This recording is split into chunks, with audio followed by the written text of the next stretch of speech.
E aí, segundo D, E e F, tudo bem com vocês? E agora, bem-vindo pessoal do segundo C. Um prazer estar com vocês aí na aula agora.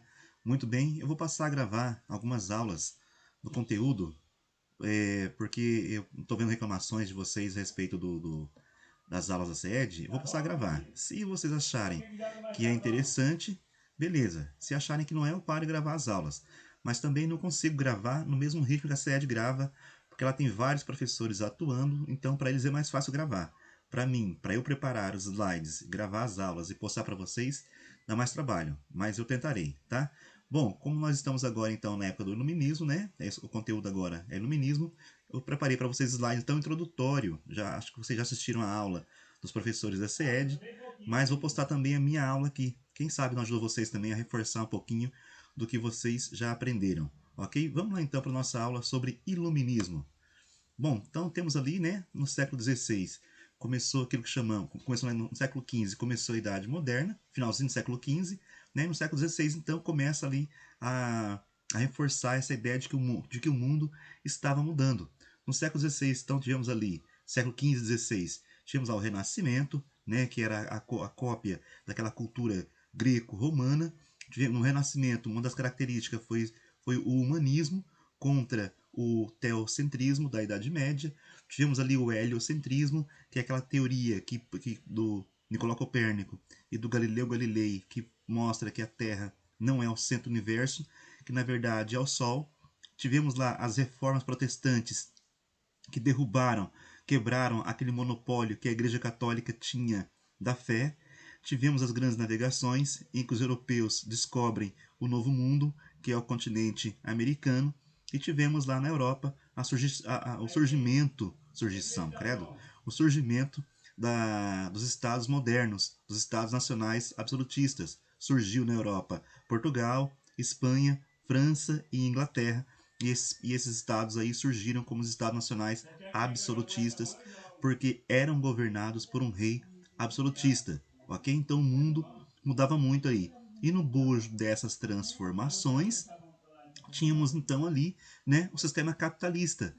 Sempre entendam essas mudanças sempre com o capitalismo. Né? Tem uma classe nova aí, que é a burguesia, que está em ascensão, e essa burguesia está liderando a construção de um novo mundo, que é o mundo capitalista. Então, todos esses acontecimentos que vão ocorrer de agora em diante são transformações, acontecimentos e fatos que são exigências para que o capitalismo avance. Sempre entendam isso. A partir do século XV, XVI, os fatos que vão acontecer, né, século XV, XVI, XVII, XVIII, XIX, XX, XXI, os fatos que vão acontecer vão estar relacionados ao desenvolvimento do modo capitalista de produção.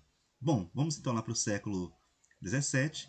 No século XVII, nós vamos ter a Revolução Científica e vamos ter na Inglaterra a primeira Revolução Burguesa, que vai derrubar o governo absolutista e vai instaurar um governo parlamentar liberal. Não vai ser mais o governo absolutista. E vejam só, 100 anos depois, vamos ter a Revolução Francesa, que vai ser mais famosa que a Revolução Inglesa. Mas atentem-se ao fato de que no século XVII, a burguesia inglesa já havia liderado um movimento para derrubar o absolutismo, que ainda era um resquício do mundo feudal na Inglaterra.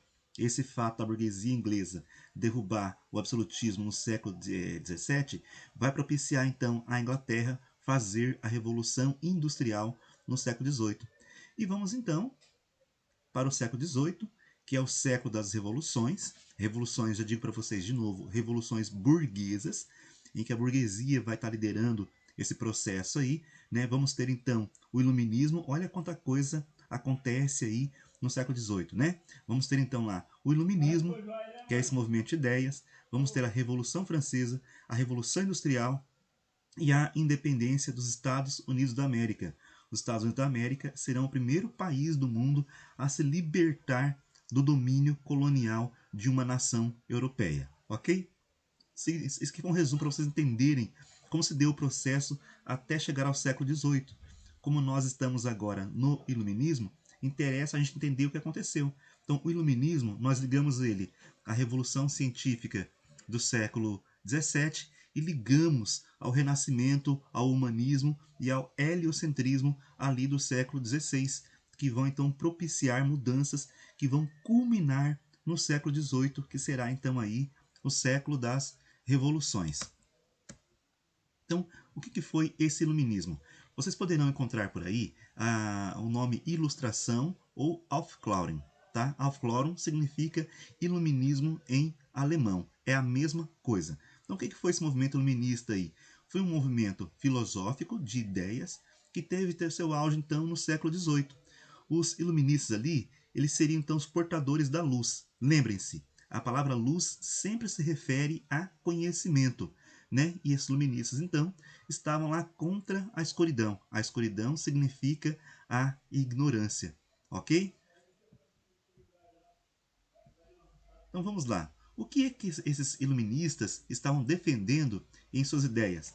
Eles então defendiam a liberdade de pensamento e de expressão, defendiam a liberdade econômica, que são as ideias liberais, do liberalismo econômico, que vão surgir no mundo a partir do século XVIII, né? E o uso da razão e da ciência para levar a humanidade ao progresso.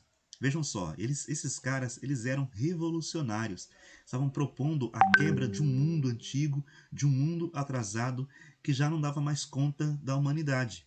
Até então o homem era supersticioso, explicava as coisas através da fé. Então o que eles propunham era o rompimento definitivo com as superstições, com os mitos, com as crenças, e então o homem passar a usar a razão e a ciência para poder se desenvolver.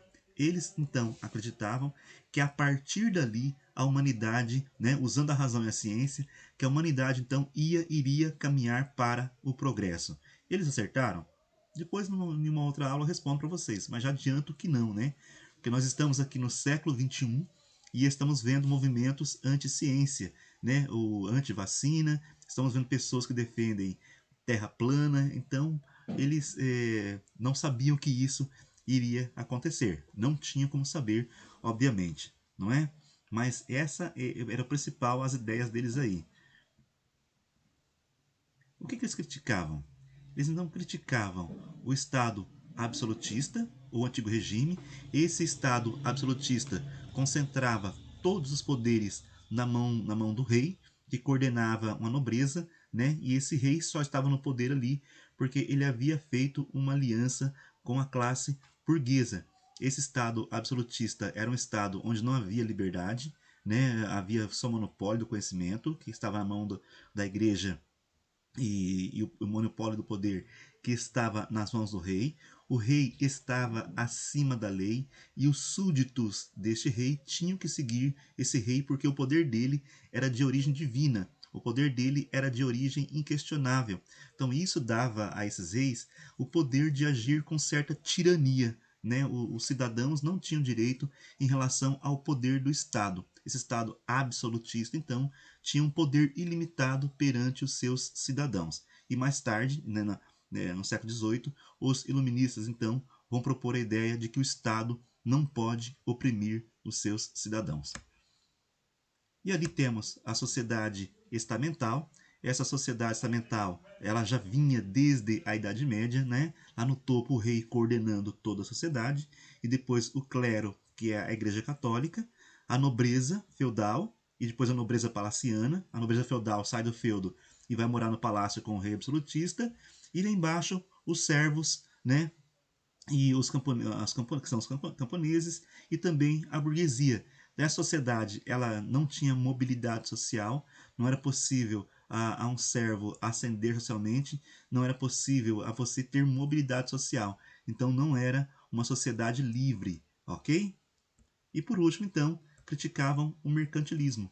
O mercantilismo era a política econômica adotado pelos reis no Estado absolutista. O mercantilismo propunha que o país, para ser rico, tinha que acumular metais preciosos.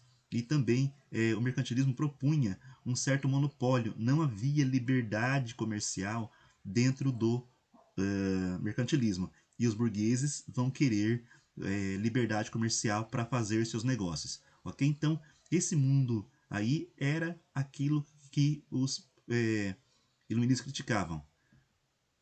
O que mais eles criticavam? Criticavam também a tradição cultural e institucional da Idade Média, né, a superstição e a ignorância. Nós já vimos no passado lá, né, que a Idade Média havia muito medo do mundo, havia um medo em relação a seres mágicos, sobrenaturais. Tudo que acontecia era explicado com base na fé, não havia ciência, né? A grande instituição que comandou a Idade Média foi a Igreja Católica. Havia lá os dogmas religiosos. Então, a Igreja Católica dava sustentação ao Estado absolutista. Era a Igreja Católica que sustentava, né, que dava poder divino aos reis para governarem. Então, quando os iluministas criticaram lá o Estado absolutista, criticaram também aí, junto à Igreja Católica e os seus dogmas, que segundo os iluministas atrasavam a humanidade. E também criticavam ali a intolerância entre os homens e a opressão do Estado sobre os seus indivíduos. Então, nas imagens abaixo ali, nós temos ali o Galileu, o julgamento, a primeira imagem, o julgamento do Galileu Galilei pela Igreja Católica, porque o Galileu Galilei defendeu o heliocentrismo e a Igreja Católica defendia o geocentrismo. Né? O geocentrismo pregava a ideia de que a Terra era o centro. E o Galileu Galilei pregava então a ideia de que o Sol que era o centro do universo e não a Terra. O Galileu Galilei já representando a ciência, né? E a Igreja Católica com a sua inquisição, com seu tribunal inquisitorial, impedindo que a ciência avançasse. Né? Na outra imagem aqui, nós temos um exemplo de intolerância religiosa, que são os protestantes, né, e mulheres sendo perseguidos pela sua opção religiosa. Num Estado absolutista, você era obrigado a seguir a religião do rei. Se você seguisse uma outra religião, você seria perseguido por isso. Então, a intolerância religiosa, qualquer intolerância que houvesse entre os homens, os iluministas também estavam criticando. Então, o que eles defendiam? Defendiam a tolerância. Se defendem liberdade de expressão e liberdade de pensamento, vão defender, obviamente, a tolerância religiosa, que é a aceitação dos diferentes, conviver com os diferentes. Então, percebam que tudo que era antigo, que era medieval, estava ali na mira da crítica dos filósofos iluministas. Vamos seguir então? Então, para eles, né, no que eles acreditavam? Somente a razão que poderia permitir a instauração de uma nova ordem, de uma nova sociedade, caracterizada então pela liberdade.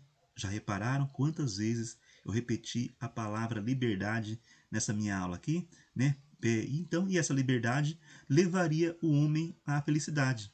Esses filósofos iluministas, eles eram otimistas. Então, acreditavam que se o homem realmente, a partir do século XVIII, passasse a usar, né, a ciência, a humanidade não teria como ela não progredir. Ela iria progredir usando ciência, razão e afastando-se dos dogmas, das superstições, das crenças, deixando de lado a religião. Então, eles propunham realmente a quebra daquele mundo antigo e a construção de um mundo novo. Né? Era isso que eles pensavam. A ciência, agora em diante, vai levar a humanidade ao progresso e o homem vai ser livre e vai ser feliz. Ok? E quais são os princípios básicos do iluminismo? Então, universalidade, isso que eles queriam, esse projeto iluminista, né, ele era para toda a humanidade, não era apenas para um grupo ou para uma classe social, para um país. Eles compreenderam a ideia de humanidade, começaram a compreender a ideia de humanidade. Era um projeto universal. Olha que radical que é isso. A gente tinha lá aquela sociedade separada em nobreza, né, o clero, nobreza e o terceiro estado lá, que eram os camponeses e a burguesia, e eles não olhavam mais o mundo assim. Para eles não havia mais separação entre os homens.